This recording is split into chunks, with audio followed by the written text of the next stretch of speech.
Hoy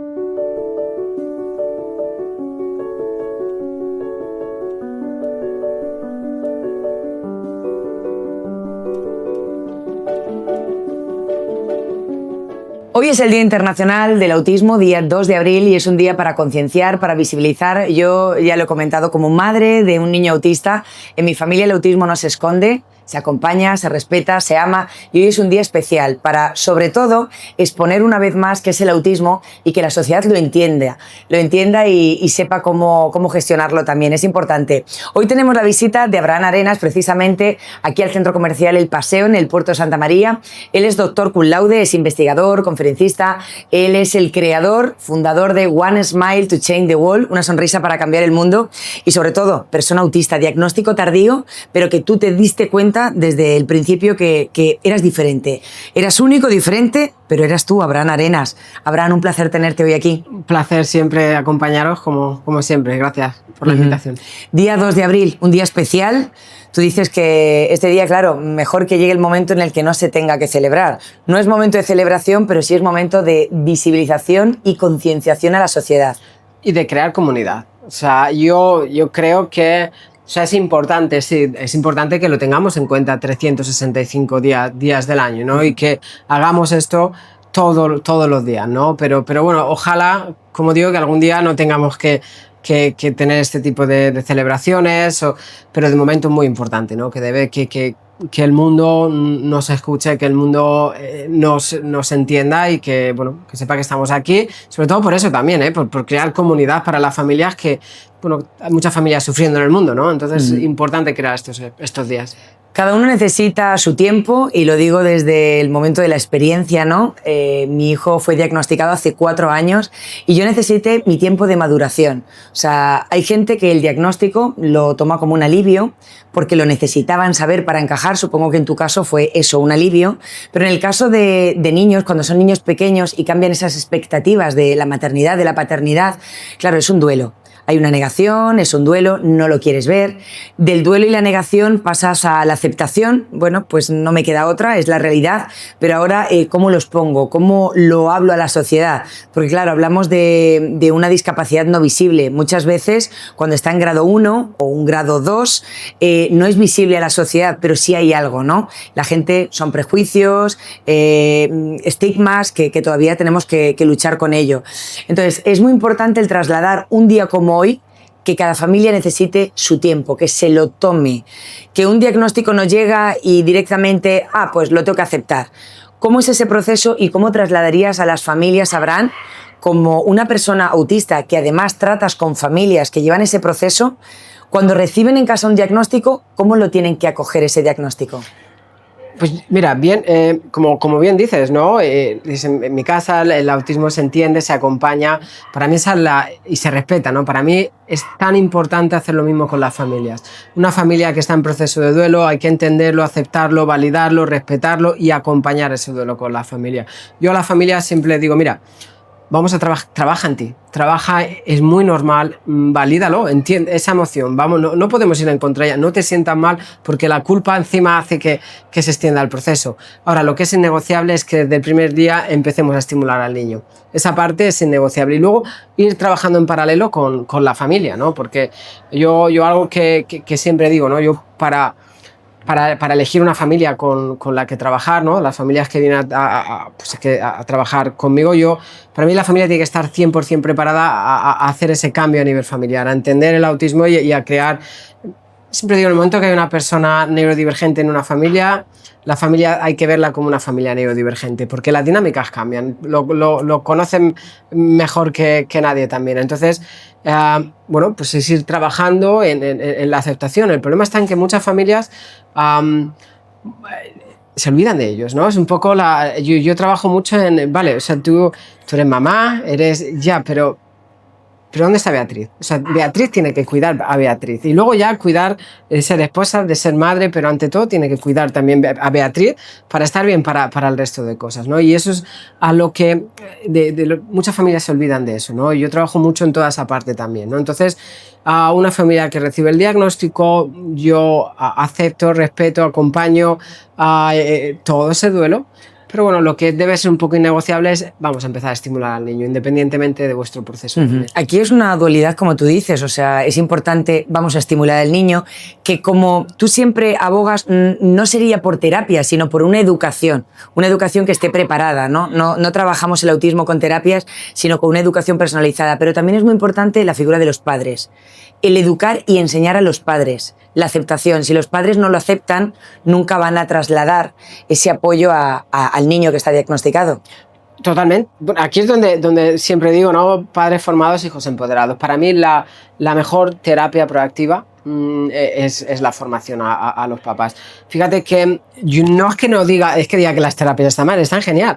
Pues que quizás un psicólogo lo necesita más los papás en el momento del diagnóstico que un niño pequeño, quizás, ¿eh? Y luego está en cómo utilizamos esas terapias, ¿no? Pues en entornos naturales. Fíjate que algo que sabemos es que algo que nos cuesta a las personas autistas es la generalización, no la transferencia de habilidades. Lo que cualquier papá lo puede saber. Lo que el niño aprende en un contexto quizás le causa dificultad aplicarlo en otro, ¿no? Entonces, si no tenemos a los padres formados, si los padres no son capaces de aplicar esas estrategias en el supermercado, en el parque, a cualquier sitio que vayan, deja de ser eficiente todo lo que están practicando, o la mayoría. Entonces, parte de toda esa aceptación del diagnóstico, parte de entender que un diagnóstico no es un pronóstico, todo eso va con la formación a la familia. Si nos olvidamos de esa parte, estamos condicionando mucho el desarrollo también del potencial del niño. Si ya es duro ser padre en un caso neurotípico, ser padre de un niño autista genera un estrés añadido, ¿no? Tú comentabas en alguna ocasión que se equipara a lo que siente un soldado de guerra, ¿no? Sí, hay estudios que comparan el estrés de los papás de niños autistas con el estrés postraumático de un soldado de guerra, ¿no?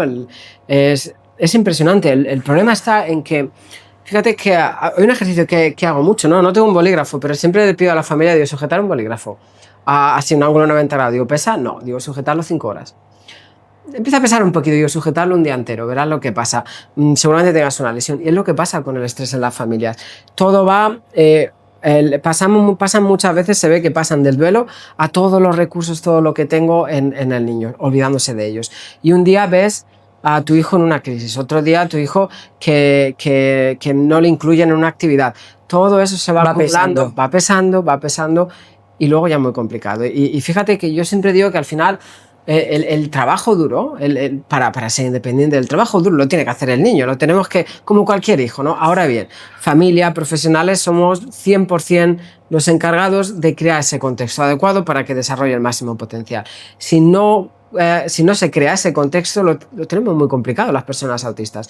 Si un papá y una mamá no cuidan su propia salud mental, no se forman, no están preparados, no saben cómo, no entienden su propia tolerancia al comportamiento, no tienen los espacios para ellos, al final están condenando mucho el desarrollo también de su hijo, de manera sin darse cuenta, ¿no? Y ese es el problema. Un día como hoy, 2 de abril, Día Internacional del Autismo, también vemos el balance del número de personas autistas. O sea, se habla que las familias que conviven con personas autistas está en más de 1,5 millones. 1,5 millones de personas que saben lo que es el autismo. Queda todavía mucho, hasta todo lo que conlleva, ¿no?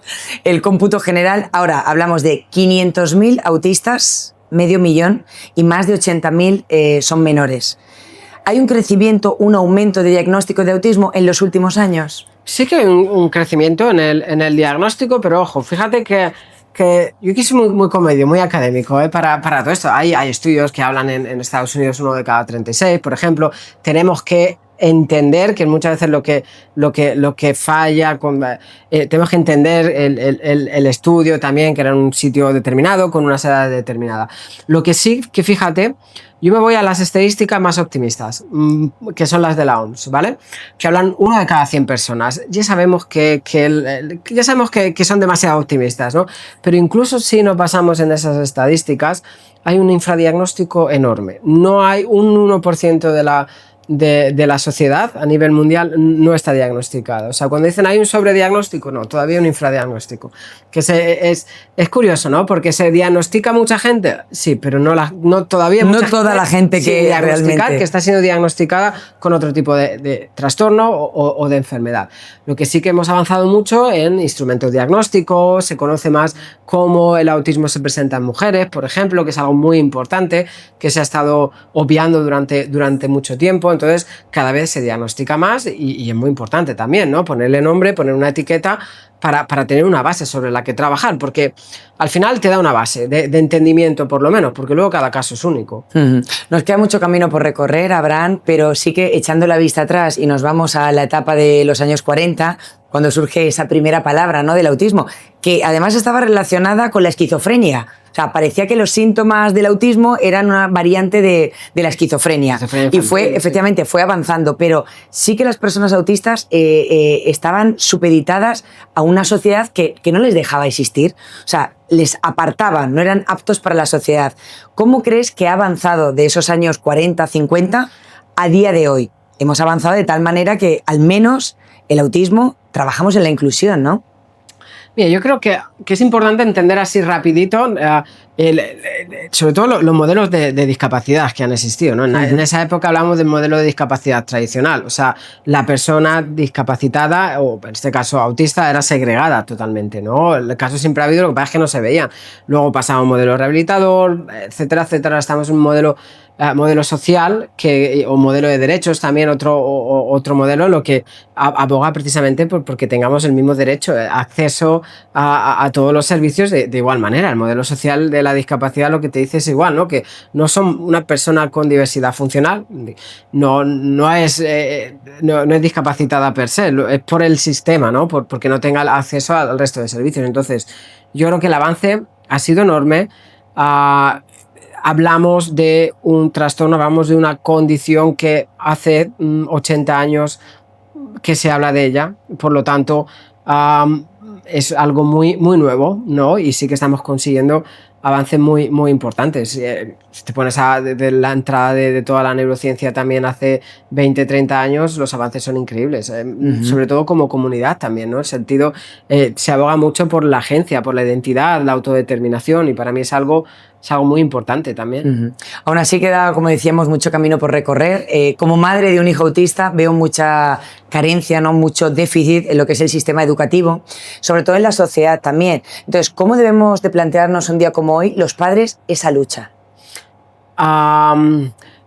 Bueno, al final tenemos que trabajar con lo que tenemos. Tenemos que lidiar. Primero es importante que nos apoyemos en estadísticas. Es importante que vayamos, que fomentemos la individualización de la enseñanza, que se puede, ¿no? A mí me dieron el cum laude por eso, ¿no? Demostré en un sistema, un modelo de intervención que teníamos en clases. Además metí la parte cultural, teníamos alumnos de todo el mundo en línea y demostré que la individualización en un aula, en una clase, de todos los alumnos, no solo de las personas neurodivergentes, ¿no? Es algo que digo mucho, que parece que apoyamos diagnósticos y no personas, ¿no? Tenemos que ir a la individualización de la enseñanza, pero demostré que se puede individualizar, ¿no? Fíjate que cuanto a estadísticas es un poco lo que digo siempre, ¿no? Ha salido noticias, ¿no?, que había aumentado en España un 70% el caso de necesidades educativas especiales en el colegio, ¿no? Desde el punto de vista sensacionalista dices, es que hay una plaga. Desde el punto de vista académico yo digo, quizás la hipótesis mía, si tuviera que analizar, es ¿no será que el sistema educativo cada vez está menos preparado para las necesidades de sus alumnos? Entonces, bueno, está todo como está, pero dentro de lo que nos queda sobre todo es concienciación, buscar estos espacios que normalicemos, que hablemos, que tengamos gente como tú, ¿no?, que sean la voz también, por la visibilidad que tienes y para mí es algo muy importante que normalicemos. Al final pienso que me gusta pensar que ya estamos viendo muchos cambios, ¿no? Y espero vivir para ver mucho más, pero pero estamos sembrando una semilla muy importante que van a aprovechar muchas generaciones, igual que se ha hecho ya antes en otros movimientos, ¿no? Pero estamos ante la era de la neurodiversidad, claramente. Abogar por padres guerreros, que no tiren la toalla y que nos unamos. Yo pienso que la unión hace la fuerza y para eso, bueno, las asociaciones, por ejemplo, las comunidades, ¿no? Que tú creas a través de tu red social, pues eso es también importante. Cuando va Abraham Arenas a dar una conferencia, a dar una charla, bueno, pues ahí estar todos, porque la información es poder. Y a mí me gusta muchísimo lo que tú dices de padres informados, o sea, niños empoderados, ¿no? Sí, totalmente, ¿no? Y muy importante que como comunidad entendamos, para mí, que la comunidad autista son padres y personas autistas. O sea, tenemos que ir de la mano. Siempre digo 50-50. O sea, esto tiene que ser juntos, ¿no? Yo... siempre hay gente que dice, ya, pero es que mi padre se equivocó. Digo, mira, si alguien se ha tenido que equivocar en mi vida, que hayan sido mi madre y mi padre porque lo han hecho por mí, por lo mejor. Lo mejor que han podido. Ser padre no es fácil. Claro, por eso te digo que para mí, que vayamos todos juntos, que nosotros escuchemos a los padres, porque también sienten, y ellos son los que crean nuestro contexto, de verdad, y luchan cada momento por nosotros, y que los papás escuchen a las personas autistas con voz también, porque que yo pueda hablar, quizás su hijo no, yo aleteo, yo tengo muchas dificultades a nivel sensorial y escuchar a las personas autistas también es muy importante. Yo creo que así, yendo todos juntos, es como vamos a conseguir algo. Estamos en un sitio especial, Centro Comercial El Paseo, en el Puerto Santa María. Para mí es un privilegio ser la embajadora de este centro, que además es pionero para personas autistas. Su directora, Sandra Fernández, hace todo lo posible para que cada vez se vaya avanzando. Y ojo, a nivel mundial, precisamente sala de regulación, pero no solamente esto, una sala de regulación donde pueden venir todos los peques cuando tienen ese momento de meltdown, de shutdown, ¿no? Y aquí se encuentran esa etapa de base, ¿no? De encontrar ese equilibrio. Esto hace que los padres no tengan que salir del centro comercial para solucionar esta situación, sino que aquí en la sala de regulación se puede hacer. Pero ahora estáis trabajando en un protocolo de actuación dentro del centro comercial de visita. ¿Cómo es el protocolo, Abraham? Pues mira, es algo que, a ver, a mí me apasiona, Sandra me apasiona la asociación El Puerto, siempre que me llaman aquí estoy, y para mí era importante que creásemos algo muy sencillo, que no haya excusa. Me refiero, o sea, claro, te pones a ver esto y sí que pues, la gente va a patentar, o sea, no vale dinero, no, que no haya excusa, algo muy sencillito. Lo que se ha hecho son unas plazas de aparcamiento especiales en la puerta con para personas autistas, para no discapacitados. No, solo para personas. Porque las plazas son para discapacitados con silla de ruedas, pero es que el autismo no entra de esta falta de movilidad. Claro, entonces están justo en la entrada que está al lado de esta sala de regulación con un color distinto y a partir de aquí los chicos la familia van a seguridad, les piden un plastiquito que se me olvida siempre el nombre y bueno, y en el plastiquito lo que se han hecho es imprimir los logos de todas las tiendas. Entonces es un sistema de comunicación, de anticipación, estructura. Lo que hacen el chico es, por ejemplo, piden... eso lo pongo de ejemplo, ¿no? Piden los 3 logos, vamos a pensar, y detrás siempre está puesto el de seguridad, el visual de seguridad. De tal forma que el logo de adelante te indica la tienda donde van a ir y el de atrás de donde vienen. Como sale de allí, primero atrás está el de seguridad. Van pasando todos, el chico va sabiendo dónde está y el último, el de seguridad para devolverlo. Eso crea una seguridad. Sí, claro, el chico se pierde y ya sabe, si alguien le encuentra, un chico no hablante, vamos a pensar, ya sabe dónde va, ¿Y de dónde viene? Claro, ya lo que tienen que anunciar, tenemos un chico que se ha perdido en la transición de tal sitio a tal sitio, ¿no? Para el chico autista también, si imaginamos un chico autista no hablante, con que enseñe el logo, cualquier persona del centro le va a llevar a ese sitio seguro, sin saber nada, ¿no? O al menos va a llamar a alguien diciendo, hay un niño enseñándome un logo, ¿no? Esto lo que hace es generar, bueno, pues esa tranquilidad, y el niño lo hemos probado y el niño también sabe dónde va, dónde viene. Yo creo que es algo muy bueno y por lo menos, bueno, que te da una seguridad, ¿no? En un momento en el que el chico se pueda perder, da seguridad al centro también. Hemos hecho formación con el personal, da seguridad de qué hacen en este tipo de situaciones. Y sobre todo para los empleados, o sea, saber cómo tienen que tratar a las familias con niños autistas y cómo se tienen que dirigir a estos niños. Sí. Porque a veces esa falta de protocolo, ¿no? A la hora de actuar con los niños es lo que produce esa frustración en los peques. Luego tenemos también apoyo sensorial, o sea, ofrecen los mismos cascos que no todos los autistas, pero sí que algunos requieren pues para este momento el centro comercial. Si hay mucha gente, se les ha olvidado, no lo traen consigo, bueno, pues ofrecen esos cascos para ese apoyo sensorial, que también es algo importante. Sí, claro, todo lo que sea ayudar. Todo pues, suma. Todo suma. Luego también tienen, El pase preferente. El pase preferente con esta chapita. Entonces, la verdad es que está genial, ¿eh? Que es bueno para los eventos, por ejemplo, como madre de un niño autista, a veces vas a un concierto, ¿no? Vas a una charla. Y claro, tu hijo se pone nervioso si hay mucha gente. Te gustaría que estuviera en primera fila. Pero claro, el resto de los padres no lo saben. No estamos hablando de una discapacidad visible. Efectivamente, insistimos en que es una discapacidad invisible. Entonces, ante esas miradas, esas críticas, el que tener que recibir quejas por parte de dirección, se lleva la plaquita y eso favorece esa preferencia en todos los eventos, que además en el Centro Comercial del Paseo hacen muchísimos eventos para todos los peques y es positivo que también se incluya a los niños autistas para que puedan disfrutar. Totalmente. Y bueno, y ya te digo, sobre todo con toda esa seguridad y que todos los eventos se puedan anticipar también a la persona autista, porque ya solo se crea un evento, cuando haya un evento, se crea un visual y el chico sabe dónde está. Yo creo que es muy importante y sobre todo lo que te digo, lo que bromeo tanto con Laura como con Sandra. O sea, es que ya no pueden tener excusa en otro centro de España para no hacer esto, porque no lleva tiempo, o sea, lleva un poquito, no es para todo lo que pueda aportar. No es muy costoso, o sea, no es una parte que tú digas, esto es un desembolso económico, no. Simplemente hay que implicarse, hay que dedicarle tiempo y hay que favorecer que las familias con niños autistas vayan a los centros comerciales. O sea, me parece pionero, vamos a decir en España, pero sí que es a nivel mundial, aunque en otros países se pueda controlar. Pero nosotros vamos a lanzarlo a nivel España. A nivel España. A nivel España. Así que desde aquí, Centro Comercial del Paseo, Puerto Santa María, como pionero de inclusión para las familias con autismo, todo un orgullo. Tener a Abraham Arenas y, por supuesto, yo como embajadora y madre de un niño autista. Abraham, ¿qué te gustaría dentro de unos años, además en un futuro, plantearte si fueses padre, tener un hijo? ¿Qué te gustaría, no? Ver como un padre autista, decir, mejoras en el día a día, que esas familias se encuentren seguras.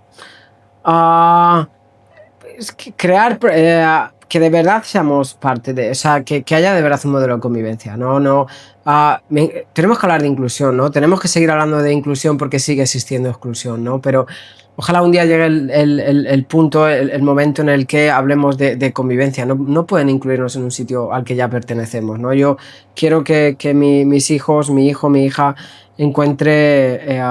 Bueno, primero que piensen y digan, joder, mi papá, mira lo que hizo mi papá. Increíble, será todo un orgullo. Y después que, bueno, sobre todo que encuentren un mundo mejor, ¿no? Y que vengan como vengan, pues que sepan que vengan como vengan, ay, que yo me emociono con esto, que el mundo va a ser el igual perfecto para ellos, ¿no? Exacto, porque te planteas el hecho de el día de mañana, si tú eres padre, pues bueno, no sabes, ¿no? Tu niño cómo vendrá el mundo, pero lo que sí es importante es que se sentirá orgulloso de su padre. Mi padre es autista y mi padre ha dejado huella en todo este proceso de la neurodiversidad. Eso sí que no se puede negar, Abraham, que estás dejando huella, que estás trabajando de una manera incansable y muchas veces, bueno, pues con falta de sueño, mucho trabajo, pero pones mucha ilusión y mucho amor y eso es lo importante. Y como madre, ya te digo, de un niño autista, te lo agradezco enormemente, te conocí en ese proceso, ¿no?, de la aceptación, me diste mucha fuerza y tanto para mí como para muchas familias eres un gran ejemplo. Así que, Abraham, gracias. Muchas gracias. Que estemos juntos durante mucho tiempo en la vida sí. Y que te tengamos aquí en el Centro Comercial El Paseo, en el Puerto Santa María. Un placer. Un placer. Y para todos, familia, ya saben, hoy es un día importante, especial, 2 de abril, Día Internacional del Autismo. Sigamos, como dice Abraham, con esa visibilidad, con esa concienciación y con esa frase que yo llevo por bandera: en mi familia el autismo no se esconde, se respeta, se ama y se acompaña. Muchas gracias.